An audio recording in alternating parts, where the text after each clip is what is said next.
Ապա գործընթացի հետ կապված հաճախակի փոփոխություններն այլևս ոչ զարմացնում, ոչ էլ զայրացնում են վարորդներին։ Նրանք միայն պայմանագիր կնքելու ժամանակ են տեղեկանում, թե որ օրենքի դրույթում ինչ կետ է փոխվել։ Վերջերս ուժի մեջ մտավ նոր օրենք, համաձայն որի մեքենան ապահովագրող անձին չպետք է նշեն այն մարդկանց անուններն, ովքեր վարելու են մեքենան։ Բավական է միայն ավտոմեքենայի ղեկը հանձնել այն անձին, ով ունի վարորդական իրավունք։ Պատասխանատվությունը վարորդներից անցնում է մեքենայի սեփականատիրոջը։ Արդյունքում, եթե տեղի են ունենում շատ պատահարներ, այդ մեքենայի ռիսկայնության գործակիցը մեծանում է եւ հաճախ ապա պայմանագիր կնքելիս սեփականատերը պարտավորվում է ավելի թանկ վճարել։ Նախկինում դրա վերաբերյալ շատ վեճեր էին լինում, որովհետեւ գրում էին պայմանագրի մեջ անձանց անուններ, հետագայում այլ անձին էին հանձնում եւ դա առաջացնում էր,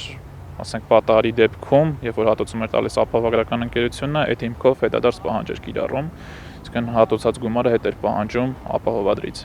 Ներկայում այդ խնդիրը չկա։ Կան մարդիկ, որ իրոք շատ ուրախանում են, որ այ վերջապես այս գլխացավակից դուրս եկանք, այս վարորդը պետք է նշենք, սրա տվյալը բերենք, իսկ հիմա այդ խնդիրը չկա, բայց բացասական արձագանքը էսա, որ հիմնականում տարեց մարդկանց մոտ ենք այդ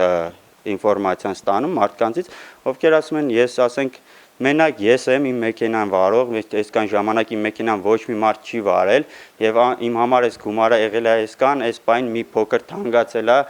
իմ համար դա մի քիչ թանկ է, բայց երբ որ մարդուն էլի մենք բացադրում ենք, որ աստված ոչ այն, ասենք, կարող է լինի մի պահ, երբ որ ասենք դուք վատ եք զգացել կամ ասենք ինչ որ խնջույք եք եղել, որ որոշակի ոգելից խմիչք եք օգտագործել եւ չեք ուզում նստել մեքենայի ղեկին, այդ պահին դուք արդեն կարող եք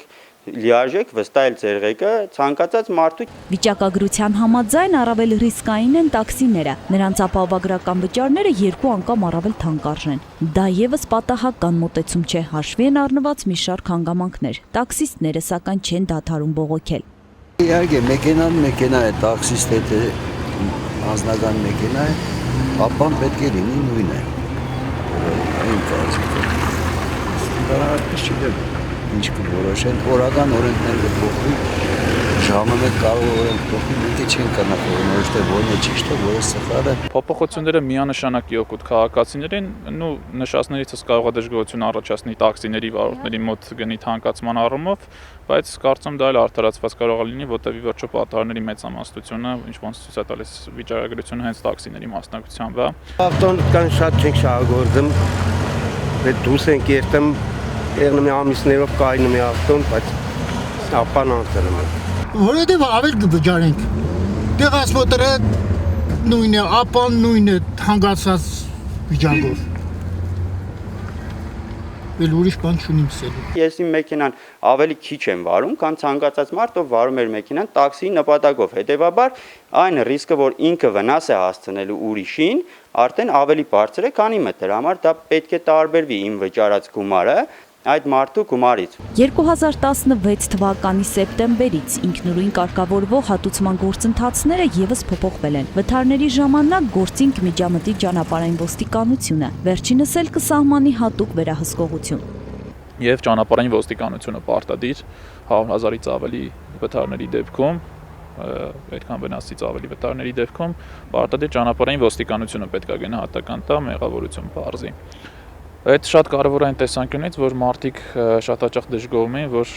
դեպքերի պատճառով խցանումներ են առաջանում։ Ցանկացած փոփոխություն, որ լինում է, ինքը սկզբից ընդունվում է բուրըն, հա, ասենք որոշ մարդկանց մոտ դժգոհություն է այդ գալիս, բայց երբ որ հետո ընդհանուր արդեն տեսնում ենք այդ փոփոխության նպատակը, երբ որ արդեն փոփոխությունը անցնում է հաջորդ փուլին, ընկալման փուլից հետո, արդեն այս մասով ես կարող եմ ասել, որ այս փոփոխությունները, ինչ է որ տեղի ունեցել, միայն դրական փոփոխություններ են։ Ապահովագրական ընկերությունների ներկայացուցիչները տեղեկացնում են 2017 թվականի ապրիլի 1-ից ուժի մեջ է մտնում նոր օրենք։ Դեռևս ճանապարհատրանսպորտային պատահար տեղի ունենալու դեպքում տուժած անձը դիմում է իրեն վնաս պատճառած անձի ապահովագրական ընկերություն։ Արդեն օրենքի ուժի մեջ մտնելուց հետո կկատարվի հակառակ գործողություն։ Կավելանան նաև հատուցումների լիմիտները։ Եթե ներկայում գույքին պատճառած վնասի չափով առավելագույն չափը 1.800.000 դրամ է ու հաճախ մեծ վթարների պատճառով հատուցումը չի բավարարում, այժմ այդ գումարը տասնապատկվել է, մինչև 18 միլիոն դրամ հատուցում է հնարավոր փոխանցել։ Իսկ երբ անձի առողջությանն է վնաս պատճառվում, ներկայիս գործող գումարի չափը եւս կտասնապատկվի։